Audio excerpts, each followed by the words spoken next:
Good afternoon. Welcome to the Midday Mull for Tuesday, the 23rd of December. With McShane, we're reading through the book of Revelation, and today chapter 14. And in verse 2 of the chapter, John describes the following. He says, "And I heard a sound from heaven like the roar of rushing waters, and like a loud peal of thunder. The sound I heard was like that of harpists playing their harps.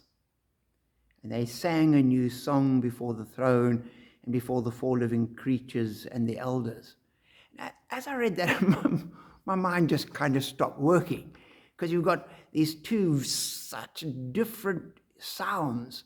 And I thought, you've got a sound that was like the roar of rushing waters. And yes, I get that. And if you stood next to a big waterfall, you can hear that roar. And it is amazing and it's wonderful. And it's, yes, a sound like that. Or like a loud peal of thunder.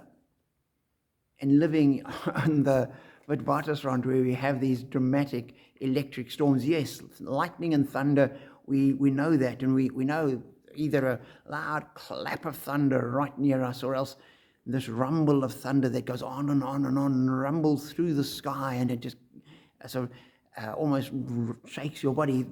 That we get. And so the two of those two ideas I can sort of combine in my head. And then John continues, "The sound I heard was like that of harpists playing their harps." And I go, just, how does that work? I cannot align harpists and thunder, and just very, very, very loud harpists. But that's not what he's saying. It's not, because he could have described loud harpists. And it doesn't make sense.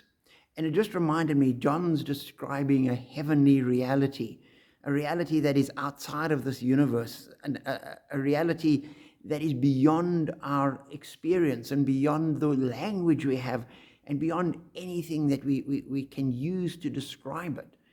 And so he's having to use worldly, earthly, experienced sounds to describe something that is inexpressible.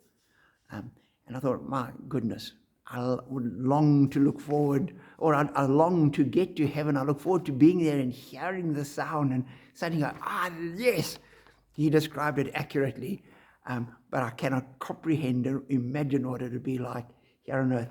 But for me, the other glorious thing just before Christmas is that Jesus lived in that reality. And that was his experience. He was the lamb that was slain, standing in the presence of God and of the elders. And he left all of that to come to earth. As we sing at Christmas, he came down to earth from heaven, who is God and Lord of all. And yet he left that behind. He humbled himself and came to earth.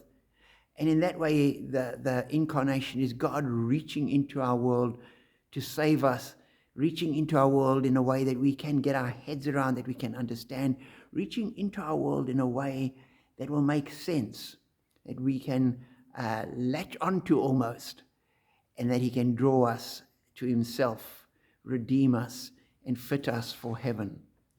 So look forward to the glories of heaven, which we catch only the slightest glimpses of through Scripture. Be thankful for Jesus stepping into our world, the incarnation at Christmas, so that he could open a way for us. And live this out so that God will have the glory and his light will shine through us. Be blessed.